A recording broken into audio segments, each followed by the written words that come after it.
I would be there and I would meet everybody. I would battle people. I'll just be like the 13-year-old kid that they're like, oh, this kid's dope. I like him. Like, he got a good energy. So that was sort of how I met people, and people sort of bought into my talent and allowed me to, you know, they trusted me with their music. At the time, I just remember like she had put out Cloud 19, and I felt like our sounds were so like similar. She felt like almost like the female version of myself. So I connected with her music, and I wanted to work with her. So she heard this song, and you know, a couple weeks later we were in LA working together. And Warner actually asked me, they're like, yo, we got a camp going on in Korea right now, writing songs for EXO. Do you want to go? Do you know EXO? You gotta leave tomorrow. I didn't know EXO at that point. So you weren't too familiar with K-pop. I wasn't. That was my first time. But your stuff is actually pretty K-pop anyway. Yeah, that's what they said. They said your stuff kind of reminds me of K-pop. I think you would do well out there. So I fell in love with it. I fell in love with the culture. I fell in love with the music, and yeah, I went to Korea and got my first K-pop plaque.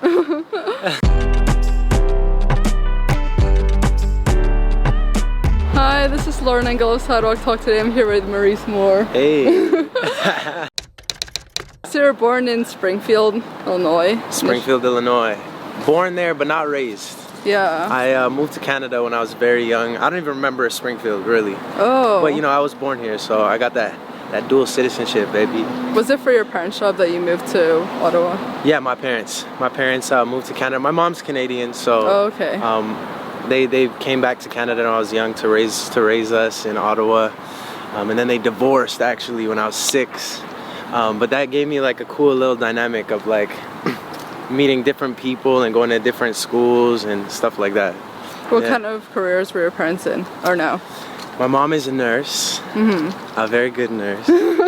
My dad is a chef and a lab technologist. Oh, that's so cool. It's pretty cool. It's a cool combo. Yeah. And then I actually have like a huge like blended family. So I have step parents.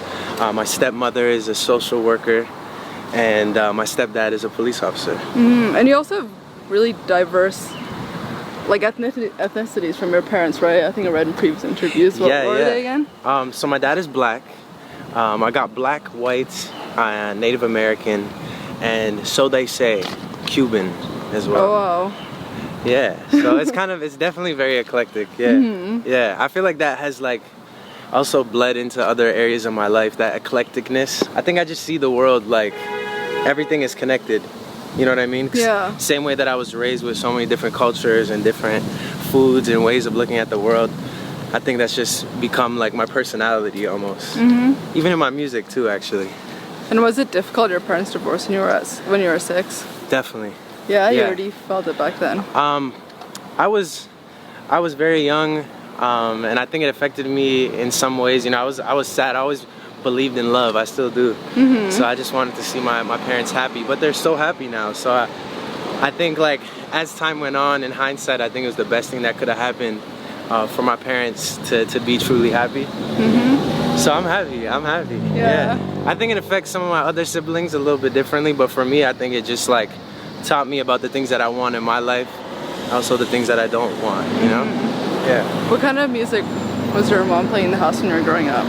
Shania Twain. She's my favorite. I love Shania Twain. Tupac, lots of Tupac in my house, lots of gospel music.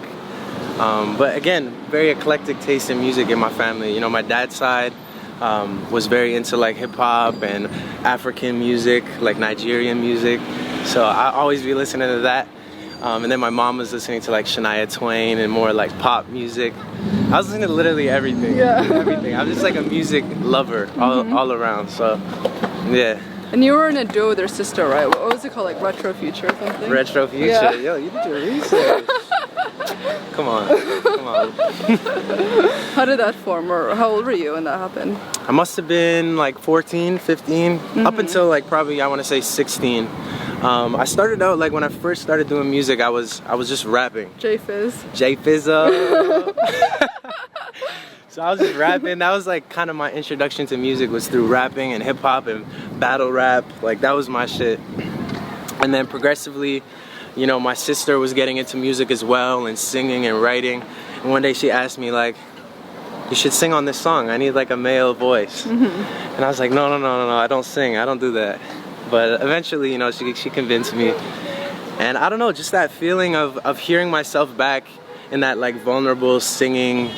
I don't know, it hit me differently than when I was rapping. So we started a group from that point on called RetroFuture, blending sort of old school R&B vibes with the new, hence the name RetroFuture.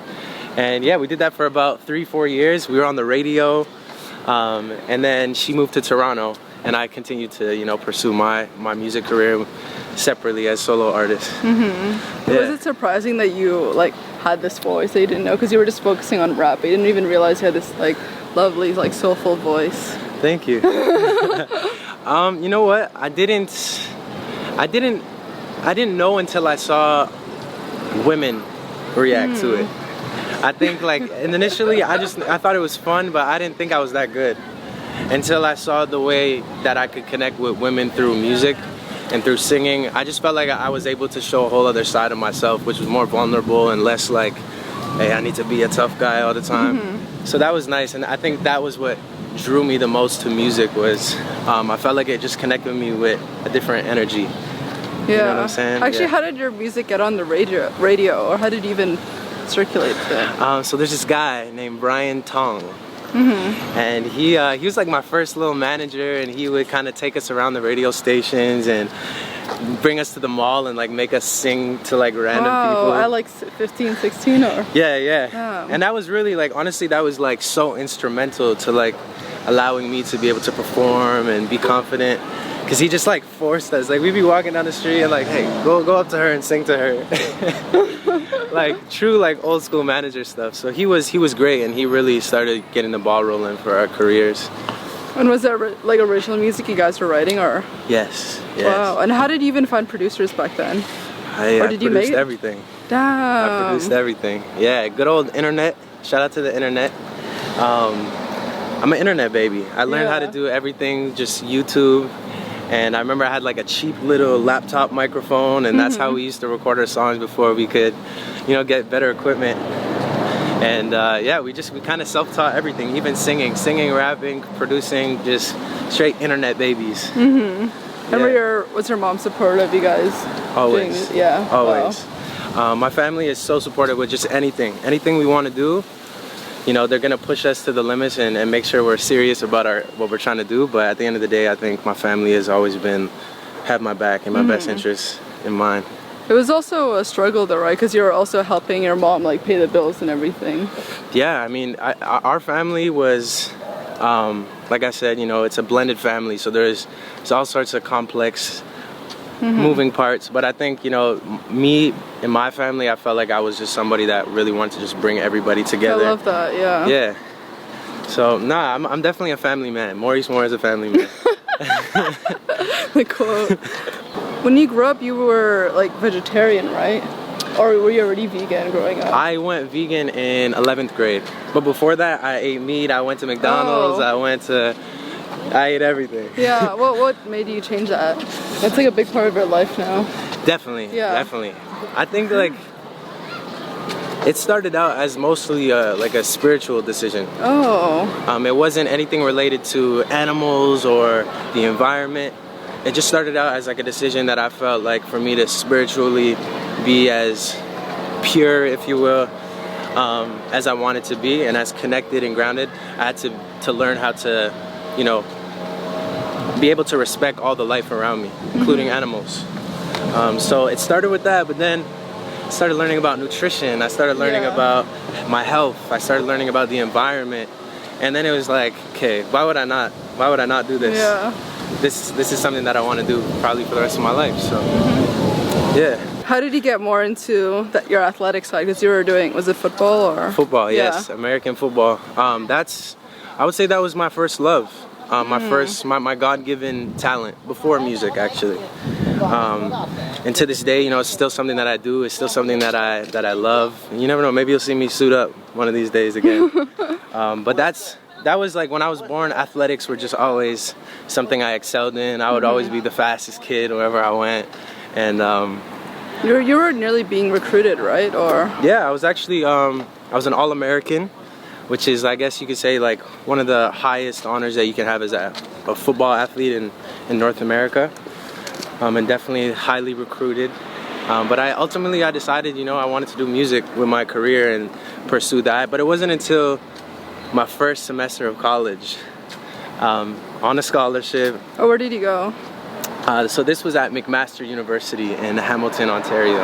Okay. So I spent one semester there, and I was battling with it, you know, playing football, practicing every day, training every single day, but on my mind every single day was just music. I just wanted to make music, and I just felt like I couldn't do it because I was too busy. So, you know, eventually I decided, like, I need to do this. I need to give all of my heart and soul to this. So I packed it up, moved to LA, and here we are. Was it challenging? Because at that point it's probably easier for you to be like an athlete because you're already in college compared to you didn't really know many people in music, did you? You know what's crazy is I actually did. I had been doing music for years before I fully like committed to it. 100%. So you had the same contacts that you were using back then? When you I definitely had contact, not as much as I do today, but I think it was just like I wasn't able to actually act on those contacts that I had because I just was so far away and so distant with my football. But I was a hustler, man. I've been doing this for a long time. Since I was a little kid, I was selling my mixtapes. I was putting out albums and singles and all kinds of stuff like that. So I mean, it was kind of my career back then, but it just wasn't full time. And it was definitely challenging. It was emotionally challenging more than anything because anytime you're dealing with matters of the heart, things that you really love, it's always challenging, and I still to this day love both. So. And when you decided that you want to drop out, like, did you already put out music, or where was your career at? At the time, I had just put out my second mixtape, or my second EP, sorry. And I had been doing lots of shows and stuff like that, one-off shows, and I did South by Southwest. Things were like really starting to like pick up, you know what I mean? And I had signed with my manager, who's still my manager today, and we were really grinding. We would fly out to LA for like a weekend or a week and just do sessions and meet people, and you know, the buzz was going crazy, but at the same time I couldn't act on it because I was training my ass off and obviously in school. So that was like, it was just a no-brainer at that point. It's like, do you want to go to the next level? Do you want to take the next step? Then you know what you got to do.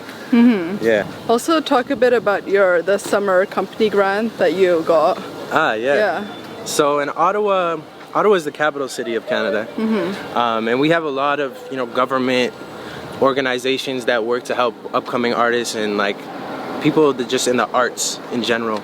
And one of them, they had an entrepreneur grant for young entrepreneurs. And I remember my mom called me one day after school. She's like, they got this summer company grant. You need to go over to City Hall and you need to apply. So I had to put together a business plan. I must have been about 14 at the time. Oh, okay. I had to put together a business plan. It's so cute. It was so cute. You still have it? I still do, actually. Oh, I do. That's awesome. And they gave me, I think it was like $3,000, which probably doesn't seem like much now, but back then it was huge for me, and it allowed me to build my recording studio in my house, which ended up being the place where everything really started and began. You know, I would have all the rappers in the city, all the singers would come to my spot to come record. Oh wow, like a lot older than you? Oh yeah, way older than me. Well, how did you even meet them? So I was, like I said, I was really deep into battle rap when I was younger, and so I would be like, anywhere where there was hip hop music in Ottawa, I wanted to be there. I would be there, and I would meet everybody. I would I'd just be like the 13-year-old kid that they're like, oh, this kid's dope. I like him. Like, he got a good energy. So that was sort of how I met people, and people sort of bought into my talent and allowed me to, you know, they trusted me with their music. And that's how I learned how to craft my own songs, by seeing all these incredible artists in my city come in here and watch how they work and how they like to do things. So yeah, that grant really changed my life, for real. Wow. Yeah. And when you first moved to LA, were you working other jobs, or how was the transition like? By the time I moved to LA, this was about a year ago. I think I was already full-time musician. I've been blessed to be able to do music full-time for a living. So by the time I got here, it was more just about executing and continuing to build my brand and get my name out there. Yeah. How did you meet Kehlani and become part of the Tsunami mob? Shout out to the internet once again. I remember I put out this song called Typhoon in 2016, and it had a bunch of like references to like these Kehlani songs. Oh. So was it on purpose? It was on purpose. You wanted to get her attention. I wanted her to see it because at the time I just remember like she had put out Cloud 19, and I felt like our sounds were so like similar. She felt like almost like the female version of myself. So I connected with her music, and I wanted to work with her. So she heard this song, and you know, a couple weeks later we were in LA working together. Oh. Yeah, so it was really cool. Like I remember my fans just blowing her up, like look at this, Maurice more. And yeah, from then on we just became really good friends and started working together. And yeah. And did you know from the onset that it was plausible, or like that you could write behind the scenes for other people? Did I know that I could? Yeah. You know what's funny is you came to be like an artist first and foremost, but then you're also doing stuff for like other artists. Yeah, I think I've always done both. Because like I said, when I was doing the studio, there'd be some guys that come in and they'd be like, man, I wish I had a stronger hook. And I'd be like, oh, well, what about this? Yeah. And so that's when I really figured out like, oh, I could actually, you know, build a career and build these relationships by helping other people with their craft as well. So with songwriting, it was something I feel like it's been there from day one. But I remember, I think it was 2015, my song LOL was sampled by Chris Brown on his song Liquor. Yeah. And that was the moment where I was like, okay, maybe I could really write for some of my favorite artists. And I came to LA and started shaking hands and getting in these rooms however I could.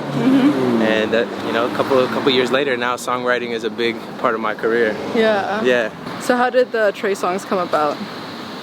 I was working with Troy Taylor, who's a very incredible producer, and he works very closely with Trey Songz. And when I was working on the Amber Room, Troy Taylor kind of guided us through everything. He was like, this is like the old school Trey Songz records, and would show us all the background vocals and cool. Everything. So that was really how, like, you know, I got involved with that camp over there. And those guys are real R&B masters, man.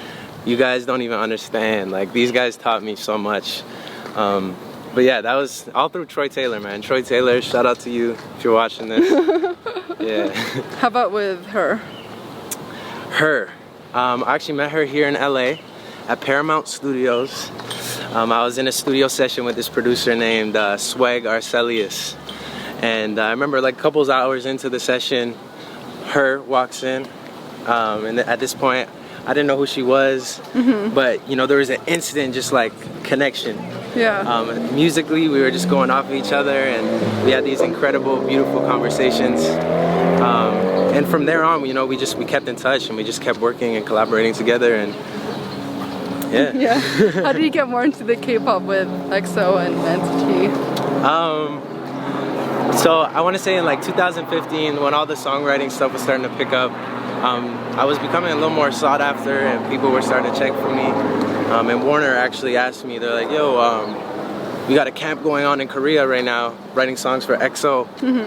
Do you want to go? Do you know EXO? You gotta leave tomorrow. I didn't know EXO at that point. So you weren't too familiar with K-pop? I wasn't. That was my first time. But your stuff is actually pretty K-pop anyway. Yeah, that's what they said. They said your stuff kind of reminds me of K-pop. I think you would do well out there. So I fell in love with it. I fell in love with the culture. I fell in love with the music, and yeah, I went to Korea and got my first K-pop plaque. How was it? It's not really in the session with these people, right? It's mostly you guys write it as like a camp and then pitch it to the artist, right? Sometimes. It's a little bit of both. Like when I first went to Korea, actually, I met a lot of the EXO members. I got to work really closely with Lay from EXO. So it's sometimes you're in with them. Sometimes it's like you send the records out, but it's a back and forth. Yeah. Is it different with the lyrics though? Because a lot of their lyrics is quite different to the like American type. Yeah. I mean the like subject matter. Censored. Yeah, it's way more censored for sure. But it's kind of fun to write that way because it kind of reminds me of when I was a little bit younger, like 16, kind of writing these like love songs. Yeah. It's fun to channel that energy, you know what I mean? So I enjoy it. And you know, sometimes they keep the edgy stuff. Sometimes. Yeah, sometimes they do. I like, put one shocked, or two right? in there. And I'm you're like, shocked what? How about with Justine Skye? Justine Skye, I was at Rock Nation a couple years ago, and I think, well, at the time they were trying to sign me, Rock Nation, and they were working on Justine Skye's debut album, and they said, listen, we need the sauce. We need the sauce. Yeah. And I was like, come on, let's go. So they actually arranged the session, and I didn't think she was gonna be there. I just walked in the room, and there she was, Justine. Oh, wow. And she's such a sweetheart, just a great person. And the music kind of came very naturally in the studio, but it was mad cool to work with her. There's so many like talented women right now in the music industry. It's exciting. Yeah, it's exciting. I love to be around that energy. I love to be able to write. I like writing for women. I find it's like it's cool to like flip perspectives. I find I learn more about women trying to understand their perspective while I'm writing from their perspective. Oh, that's cool. That's true. Yeah. Yeah. So it's fun. It's very cool. So you said in a previous interview that moving to LA you had to have a thicker skin. Definitely. Yeah. In what way? I think, you know, if you're a true artist, you're gonna do things that people might not fully understand the moment that you do it. You know, your ideas, your vision, it's yours, and not everyone is meant to understand that. Coming out here just made me realize that I need to always stand behind my vision 100%, because it's so easy to let people out here manipulate you, so easy for people to tell you maybe, we think you need to be more like this, or maybe if you were just, you know, a little more like that. You have to really have a lot of confidence in yourself to be able to, you know, stay true to your vision. And at the same time, you know, I've learned a lot out here. But thicker skin is something that I had to develop in order to stay confident in my vision, even when some people might not believe in it. And that's okay. I think as an artist, you're gonna face those roadblocks. It's inevitable. But just staying true to myself and, you know, just staying along my path. That's always the most important thing for me, and that's what really living out here solidified that in my life. Yeah. What was the inspiration behind Destination Unknown? My life. Yeah. Yeah, I think, you know, like we're saying, you know, learning how to trust my vision. Destination unknown. I mean, you might not know what's coming next in your life. Neither do I. I just kind of try to stay in the moment. And Destination Unknown kind of taught me when you're staying in the moment, there's a lot to learn that's just right in front of you. Sometimes we're thinking too much about, oh, well, what about the future or the past? We're thinking about bad things that happened in our past. We're not living in the right here to be able to deal with our own problems and to deal with the emotional things that we're going through. So just being more present. But definitely my life, you know, I went through a lot in the past year, breakups, moving to a new city, you know, having to be on my own for the first time. So many things happening at once. And I think Destination Unknown was me like coping with that. Yeah. How would you say your music has changed compared to the early songs you made? I'm a little bit older now, not much, but a little bit. I think naturally the subject matter is maturing. I think I'm still young, I'm still having fun, I'm still living my best life. But I think I just have a little bit more to say. You know, there's a lot of things going on in this world that I feel like need attention. And so with my music, I try to sprinkle in as much knowledge and as much, you know, quality substance that I can. As much as, you know, we're in a world that's all about, you know, the superficial. But I try to sprinkle as much, you know, substance as I can in my music. I think that's the biggest thing that changed is, you know, just me maturing and becoming more of a man. Yeah. What would you say have been your biggest challenges in life so far? I guess other than what you mentioned previously. I think for me, the biggest challenge in my life right now is, I don't know if I would call it a challenge, but more something that I have to accept is, you know, there's a lot of things in life that we can't control. People that we love, they're gonna lie to us, they might hurt us. They might leave our lives. Tragedies are gonna happen. Bad things will happen.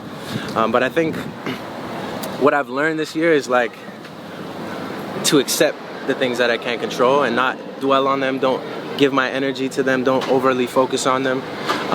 It's made me a lot happier of a person. But I think it's an ongoing challenge. You know, there's so much going on around us, and just having to kind of stay contained and stay positive throughout that. Keep my youthful spirit at all times. And that's like the biggest challenge. Yeah. You know, all these people trying to change you, all the bad stuff happening. To stay pure means you really protect your energy and protect your mind. So that's the biggest challenge for sure. But I enjoy the challenge. Yeah. I enjoy it.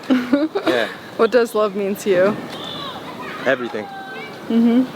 Everything. Simple answer. Yeah. Because I genuinely everything that motivates my decisions is rooted in love. I love my life. I love people. I love nature. Everything. Love is everything, man. Yeah. With that last question, what would you want to be remembered for? See what she's doing to me? What do I want to be remembered for? I think ultimately, I want to be remembered as a good man. I definitely, you know, I think in life, you know, the achievements, the decorated trophy case, all that stuff is great. And if I have all that, that's great. But I think ultimately, I want to mean something to the people that are close to me. I want to make a difference in their lives. So that's it. I just want to be remembered as a good man, made a difference, a positive difference in people's lives. Yeah, I love this. Thank you so much. Thank you. I'll hug you with one arm on the camera. Bye, guys.